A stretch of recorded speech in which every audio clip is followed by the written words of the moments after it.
Hello there. I'm Dr. Louis Hassel, Professor of Pathology at the University of Oklahoma Health Sciences Center. And I'd like to welcome you to this recording, part of a series done to help you practice English and also to learn a little bit about some health topics that may be of use to you to live a richer and happier life. I'd like to talk to you today about the effects of alcohol. Now, as I said, I'm a pathologist, and so what I do almost every day is look at the bad health consequences, many times, of people's poor choices and bad habits, habits like smoking or engaging in the wrong kinds of activity. And among those are alcohol. I have seen the effects of alcohol on the body on the autopsy table when we examine people who have died, from major surgical operations where organs like the pancreas or liver are removed because of cancer or cirrhosis or other diseases. And so I have a perspective on some of the really horrible things that can happen when people abuse their bodies and misuse toxic substances like alcohol. Let me talk with you first about some of the effects of alcohol on the body. And to do this, I'd like to share with you a chart that illustrates how diverse and widespread the effects of alcohol are on the human body. For example, the brain. Alcohol affects your mental health, your ability to think clearly, your ability, not just when you're drinking, but after. Alcohol enters very quickly into the blood and affects the bone marrow as well as that produces blood, as well as all of the organs that depend on that blood for proper nutrition and health. The alcohol can affect your lungs because it can cause you to be more at risk for infection.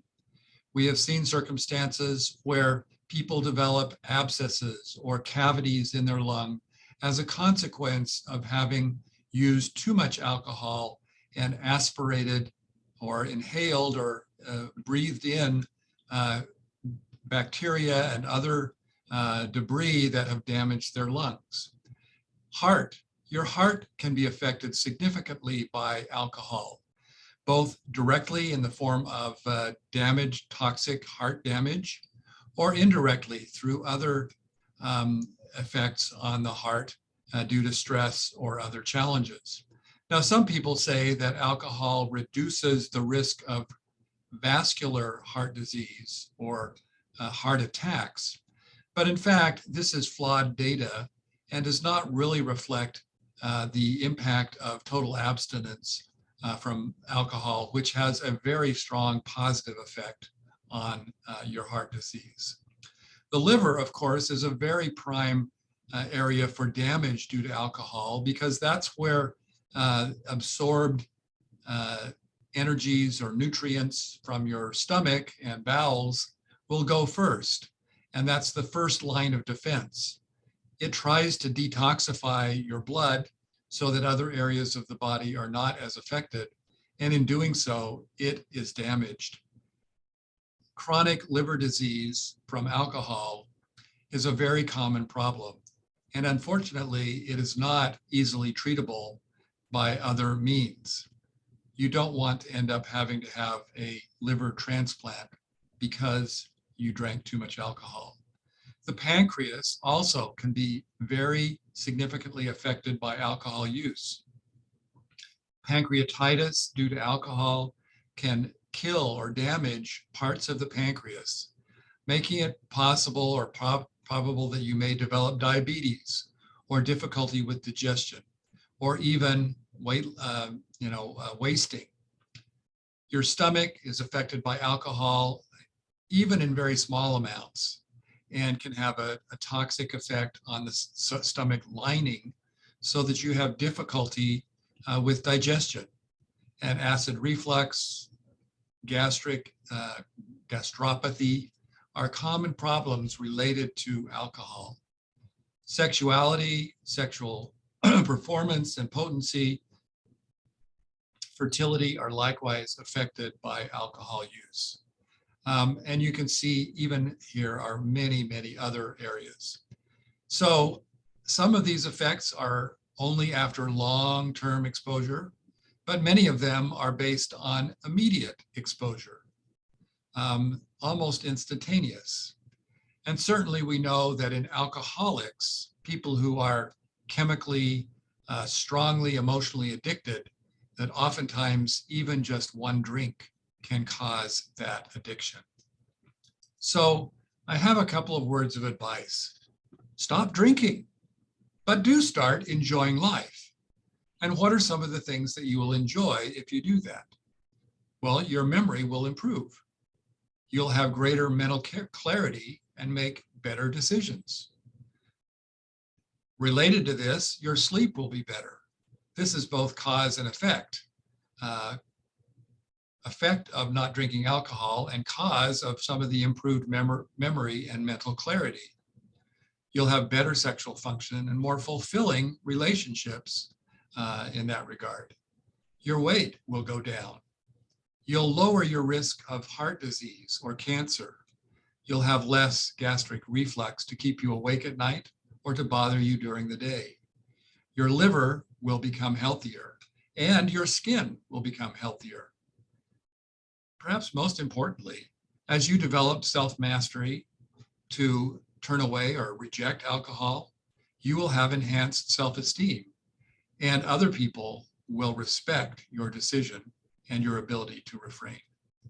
Now, if you're currently drinking, how do you stop? How do you get to that state where you can enjoy these benefits? Well, I have a couple of suggestions. There are two words, no and yes. You should say no to situations where drinking is expected or where it is automatic. You can choose alternate beverages if you have to go to dinner with someone, or if you have to be in a situation like that, you can drink water, juices, or other items that are acceptable substitutes without the negative effects of alcohol. But you should also say no to friends or coworkers who pressure you to drink. And in some cultures, this is a very weighty pressure, but you can do it.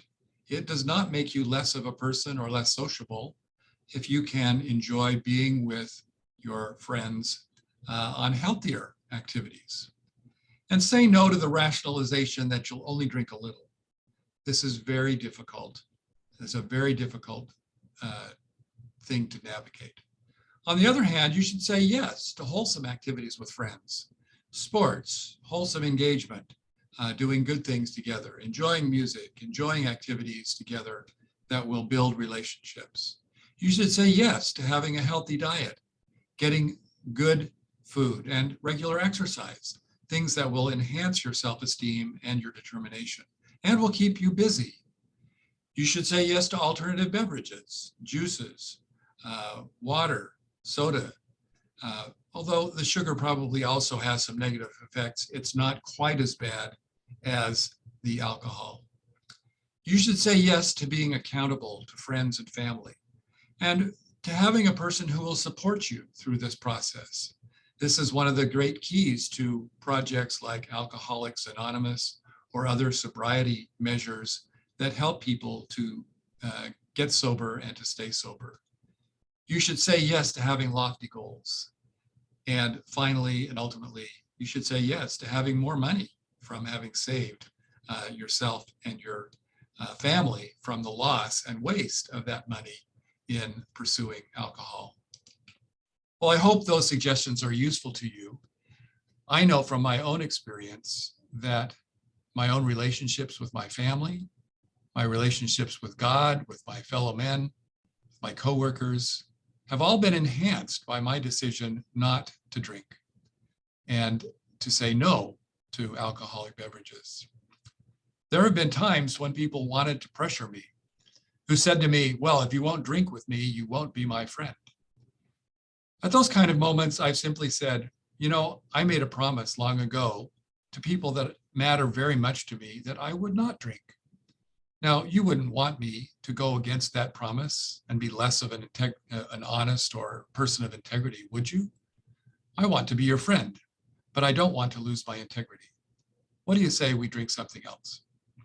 You'd be amazed how simple such a conversation can be and how helpful it can be to be honest about a commitment that you've made for a good reason, and to not be ashamed to say no to certain things and yes to many, many good things. We plan to do more on this series, and so we hope that you'll listen again. We believe that the message we have is wholesome and good, and hope that you'll enjoy it and learn from it, both English and good behavior and health practices. So until next time, thanks so much for joining me.